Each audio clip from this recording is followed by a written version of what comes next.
Never send a man named Dan to do something when a not Dan could do it even better. First Man into Space was directed by Robert Day, who directed movies such as Haunted Strangler and Corridors of Blood, so you knew with titles like that, this had to be good. It was also written by 3 different people that did movies such as Robot Monster, Ro-Man from the planet Ro-Man, and he was in a gorilla suit with a scuba diving helmet. If you've seen that MST3K episode, yes, one of the writers that did that had something to do with this. And also, another writer did The Projected Man, and another guy did Devil Doll. So a whole lot of MST3K goodness wrapped into this movie, and it's actually astonishing taking a look at the cast here.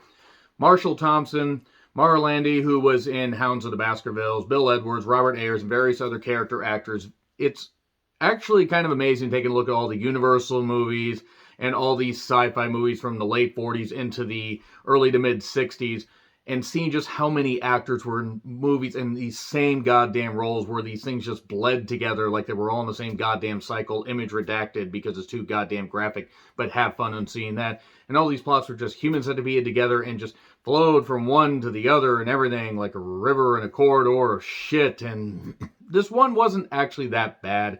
It was from MGM Studios with the roaring kitty, meow.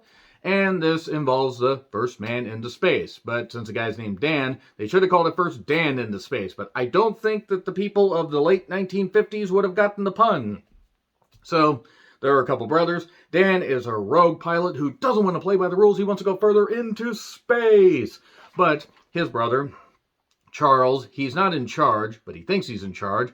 Though he is better than the future Charles in charge, Marshall Thompson. They actually call him Chuck here. He is trying to keep his brother level.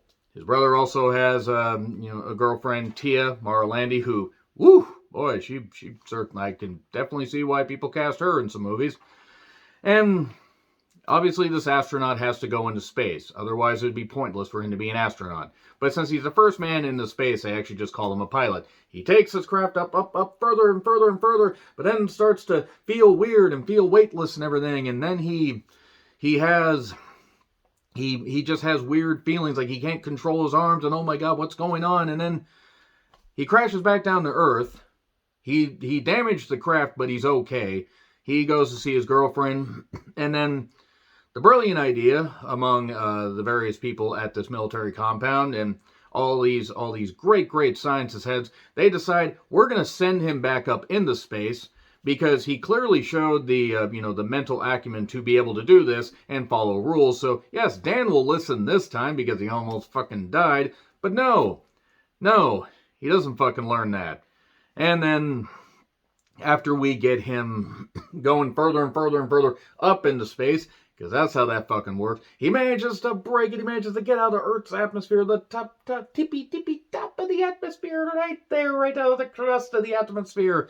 I don't know why I'm talking like that. And he manages to get into space, and it keeps going higher and higher. Push me higher on the swing, mommy, push me higher on the swing. And oh, I don't know what the fuck's going on. I'm in a meteorite shower, the tail end of a meteorite shower, and all this stuff falls all over me, and then suddenly he vanishes. Ship crashes down. We have no goddamn idea what's going on. It crashes down. It doesn't hurt inside, at least until later, when we find out that there is some weird, murderous stuff going on. Cattle are being slaughtered, people are being killed, and blood is being consumed.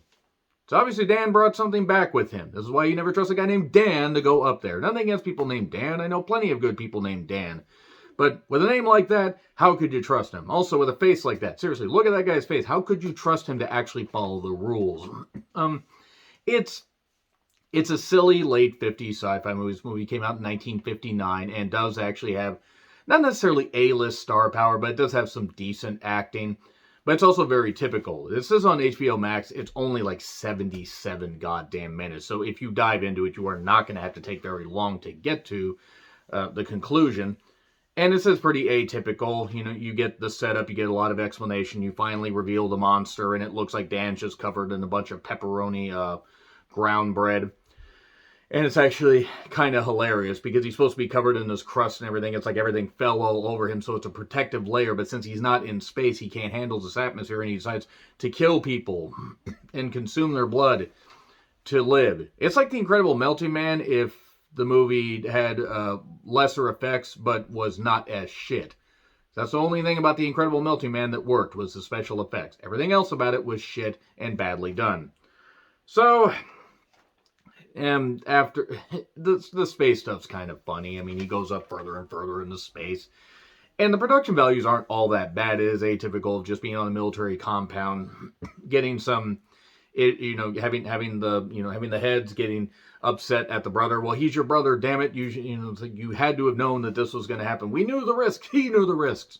Also, there's a German doctor in here that is trying to get people to obey him. Oh yes, the German scientists, the German doctors certainly wouldn't mislead us. A few years after World War II, I know this is '59, but still. And yeah, the landing in El Dorado, which everybody takes the roads to get to, and they don't have to bother, grifting anybody to stand in the city of El Dorado. And after the slaughtered cattle, and we see like a little bit of this, Mexican farmer that he just speaks Spanish. They didn't bother to have subtitles for this because they probably couldn't afford it. The ship is messed up. They do this investigation, and meanwhile, Dan, the Pepperoni man, is just roaming the countryside, killing people, and he's breathing weird.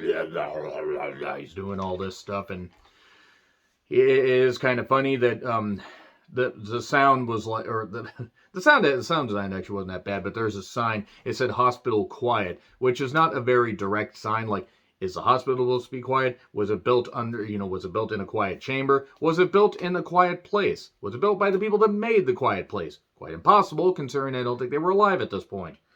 And then he wrecks the blood bank, the blood area there, that their blood was all in glass bottles. I know this was the 50s, but did plastic not exist at that point? Glass bottles seem like a dangerous, container to hold blood in, but whatever.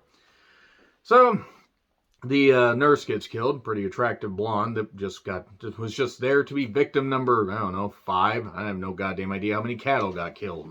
And they investigate. They find all this weird, crusty stuff on the ship, and then they find weird, shiny particles in the nurse. So they continue to investigate. They debate about rocket crashes, like we fire off so many goddamn missiles and one thing goes wrong and everybody gets upset at the government. Well, yeah, you're supposed to know what the fuck you're doing. And it took people forever to figure out what was actually going on in these 1950 movies, I realized, when the audience had clearly figured out well before any of the actors did. Oh my god, Dan is actually possessed. Yes, we figured that out within 20 fucking minutes, and it hadn't even happened 20 minutes in. And then they find out that the rest of the rocket, after Dan had ejected, was in Santa Fe, and a prize bull got killed. That plot goes nowhere. 20,000 pesos for a bull. That must have been like $100. I actually don't know what the peso to US dollar ratio was back in 1959. Somebody else can look that up if you would like. And why does the monster kill? He needs blood. He's also looking for the German doctor. The German doctor, by the way, that eventually ends up telling Chuck, hey, what we need to do is we need to have the girlfriend, we need to have all these people here. We need to lead him into this atmospheric chamber. What boy? They lure him in there, these cops try shooting him. And Chuck says, no, don't do it. Yes, stop trying to kill the murderous, rampaging spaceman. What the hell is wrong with you? And Von Essen, the German doctor, says, come straight into the chamber. Oh no. That line wouldn't have been. Oh boy. So he feels at home in this chamber because of the atmosphere. They have to raise the atmosphere and that kind of stuff and figure out what's going on. And once they get him, where there's less oxygen and he can think more clearly because he was in space and all this shit happened, he tells a story. There's not much to tell. He basically tells enough of his story to, hey, I figured out this stuff. I was the first man in space. Now we can use this research to go back into space and go even further. He tampered in God's domain. That might as well have been the whole thing right there. And that was it. That was it. Dan died while they were in the chamber that the German scientists led him to. Some things in movies don't age all that well. That aged like milk. First Man in the Space isn't all that bad, in all honesty. It's a typical sci-fi-ish horror movie with some decent production values, some decent acting. Is it going to win any award? Did it win any awards? I doubt it. Has it aged all that well? Not really. But it's decent enough and it's short.